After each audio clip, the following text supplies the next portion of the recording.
We are going to learn about Enscape, a new or relatively new rendering plugin that works for a number of different programs. But for us today, we're going to learn how it works with Revit. And this is a program which is free for students.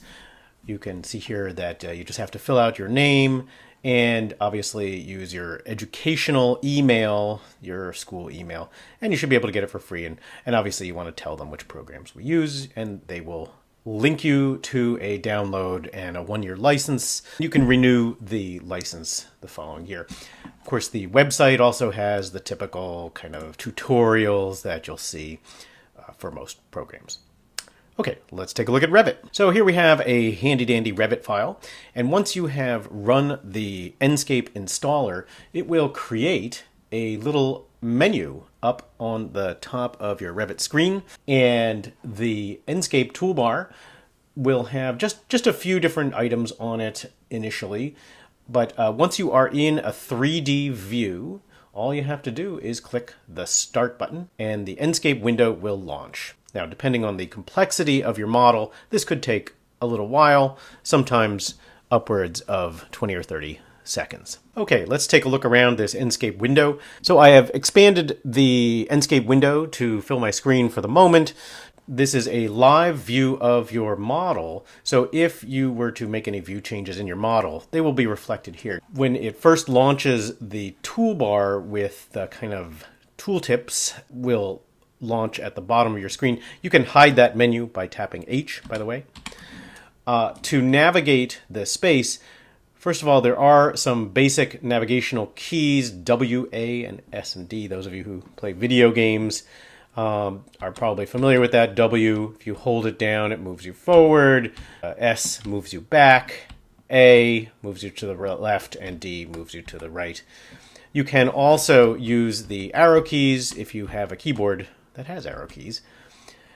The Enscape interface is initially in what's called fly mode, which is to say, not that you are a fly, but that you can fly through objects. You can literally walk through walls, and you can go up and down. Tapping the E button or the Q button will move your position up and down.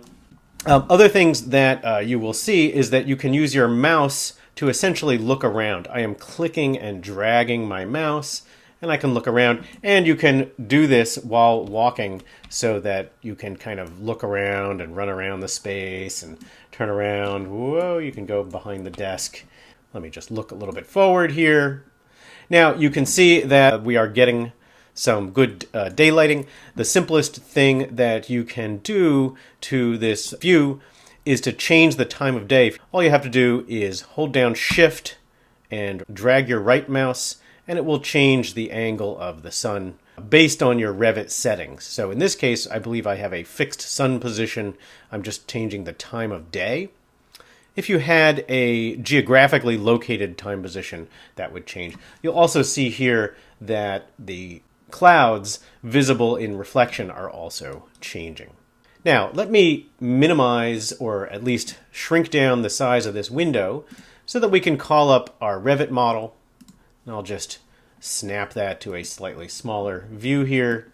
Once you have changed the Enscape view, you can return to the same view, the synchronized view here with the Revit model by just going and under the list of views that are available, choose street level view to back. That's the one that I'm using.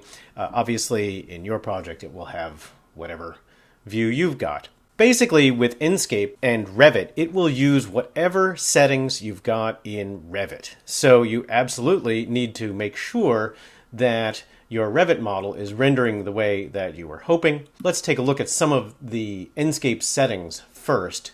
If you go to the Enscape toolbar and click on Settings, a nice menu will pop up.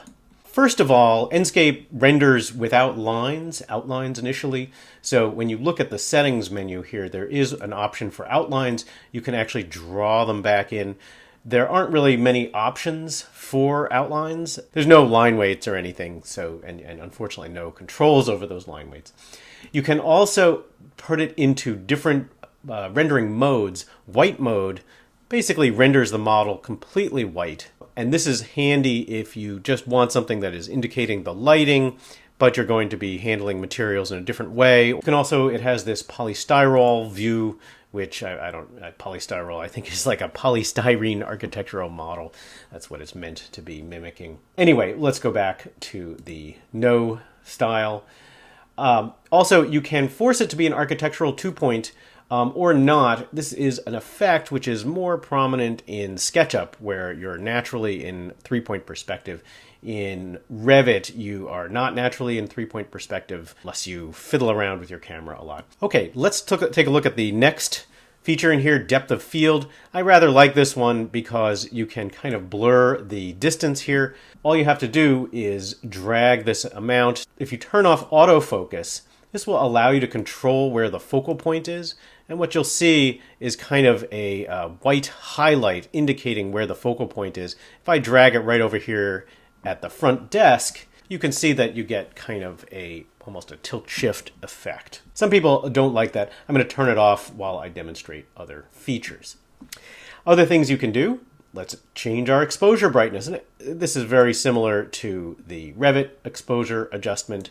You have to release the slider to see the change. Field of view is also nice because you can make the view wider or narrower.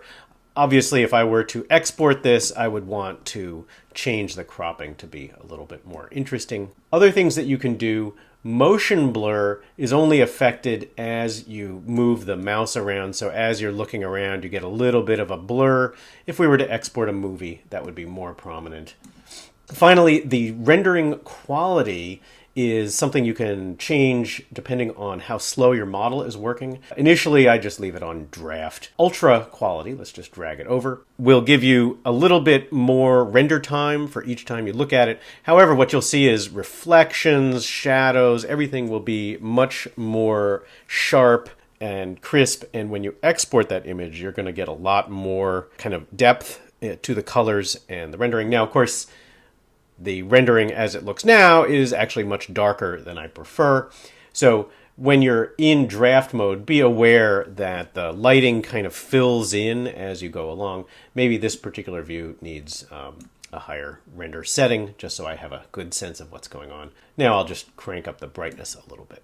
There we go. Finally, you can let it go at an automatic resolution, and what this will do is just figure out how much resolution I can get without slowing my computer down too much. By the way, you can save your settings, which is handy if you have multiple views that you're rendering in the same project, but each view I have found can be slightly different. Now, let's take a look at the Image tab. There are a couple of things. Basically, a lot of the features that Enscape has are best left to Enscape to figure it out. So I would usually leave this auto contrast checked, but you can see here if you drag it, you can get some pretty wacky effects, but let's just leave it automatic. I am not overly fond of the super saturated images that you get from the computer. You can drag the saturation down. As you drag it down, you end up almost with a black and white image, or you do end up with a black and white image. Sometimes this can be a really nice view to talk about your project. You can do it here without having to resort to Photoshop. Obviously, as you crank the saturation up, you can get some really wacky effects.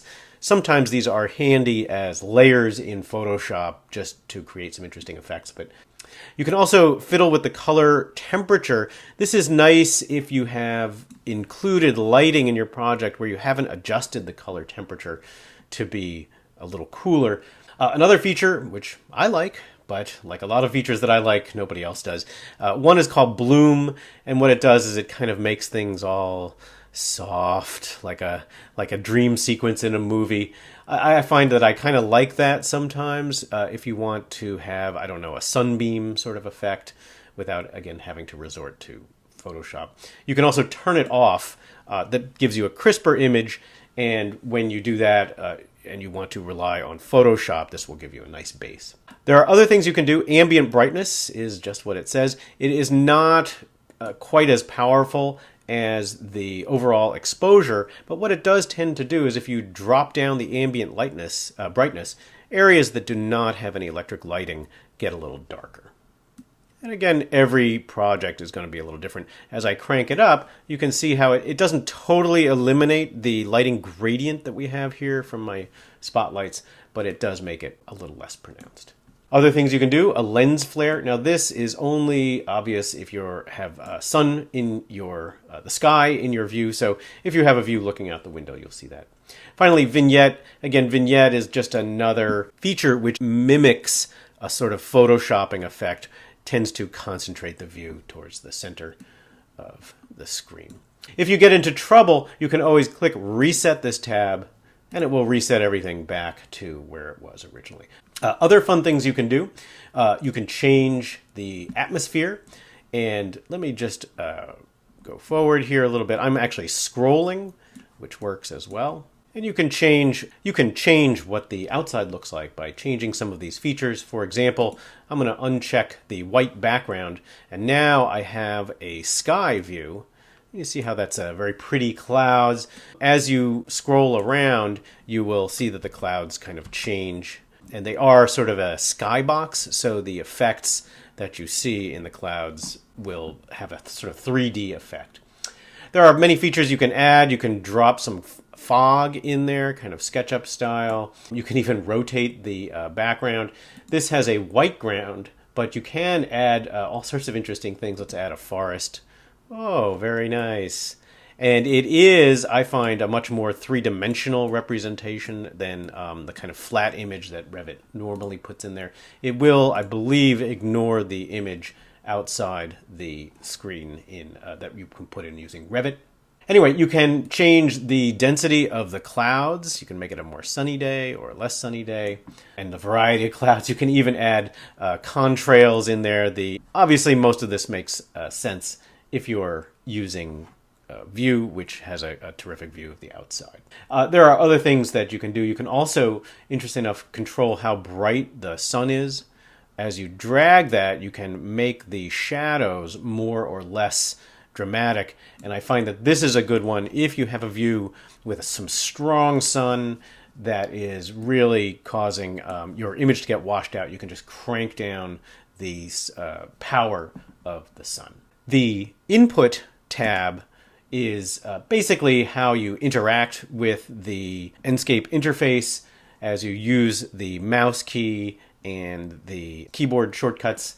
So I tend to have those a little bit smoother just so I don't jump around too much. Makes for a better video. Finally, on the Advanced tab, there are a number of different things that are typically set here. The big one is grass rendering.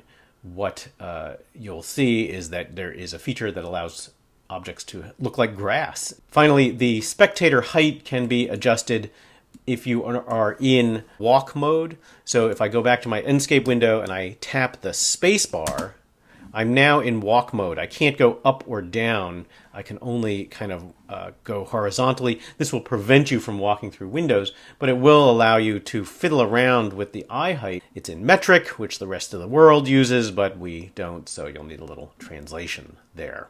Okay, back in the Enscape and Revit windows here side by side, what I'd like to show you is how when you make a change in your Revit model, I'm just going to apply some paint here. We'll just paint this soffit.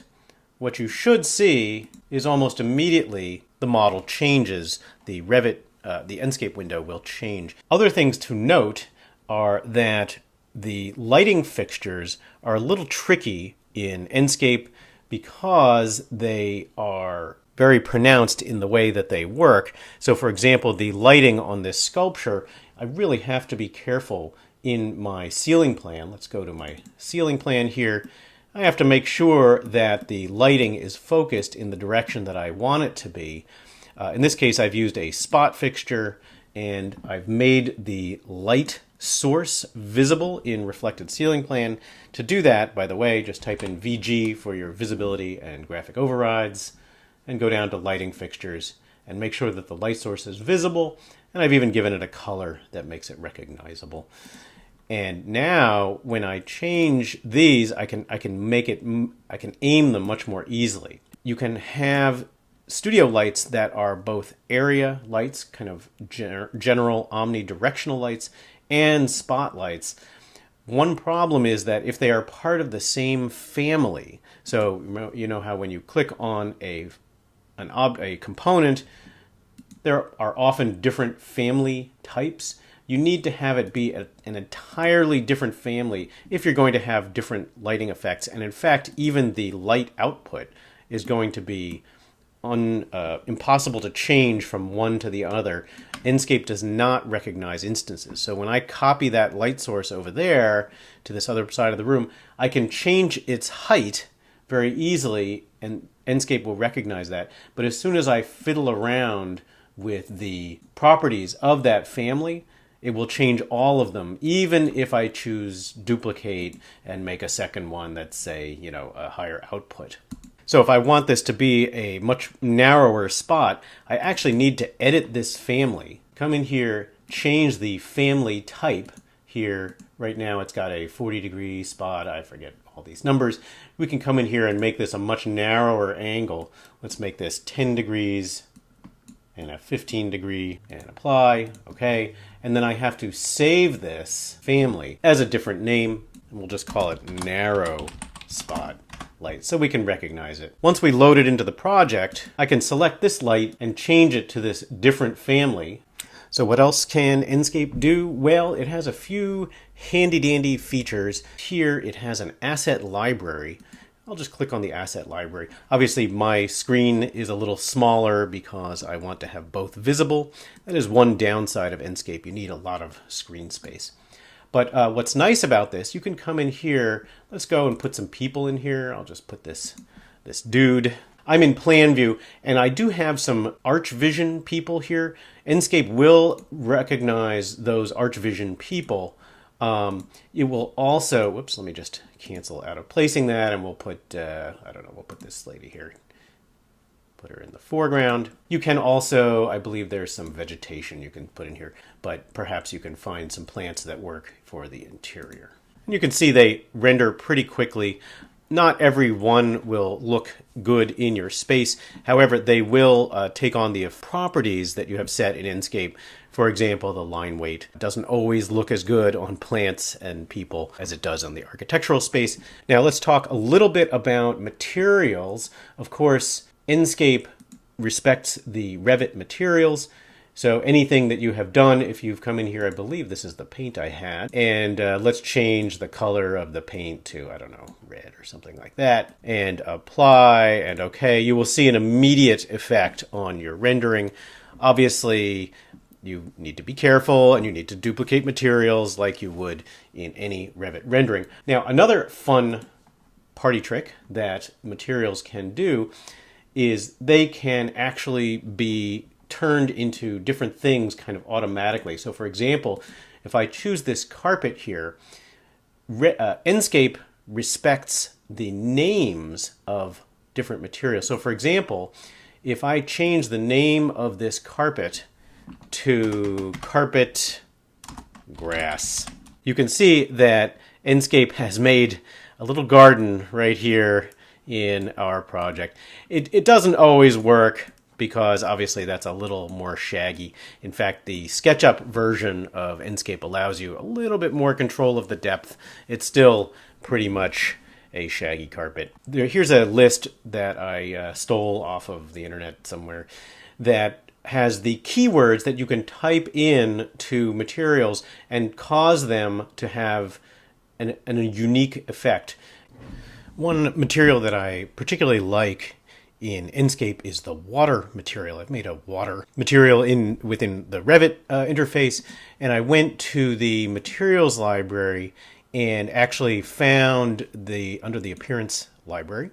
Go down here. There is a water material, believe it or not. You'll want to load that into your material. And there are actually different kinds of water, believe it or not. There's swimming pool and all this. And you can even fiddle around with the wave height to make it a little more dramatic. And if you're wondering what the different water types look like, I found this on the Enscape website here.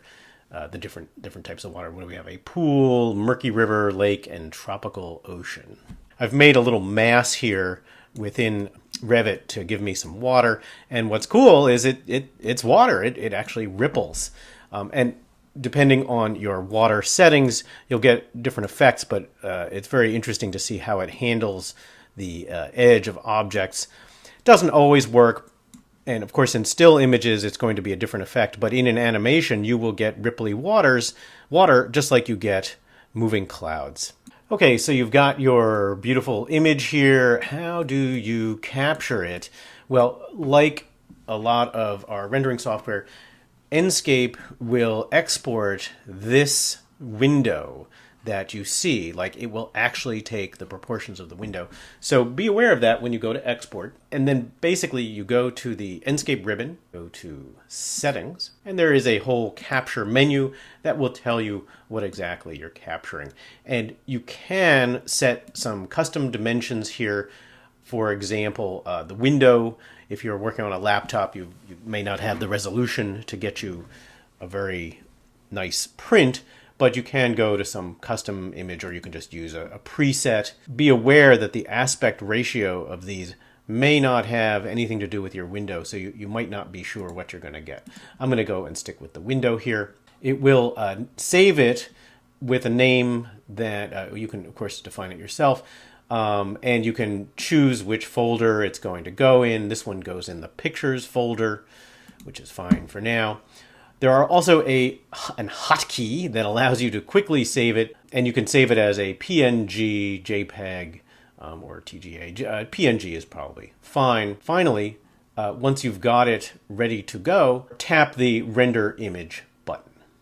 Here's the image that we exported, and you can see that it is a very nice resolution, not super high, but probably fine for a smaller presentation.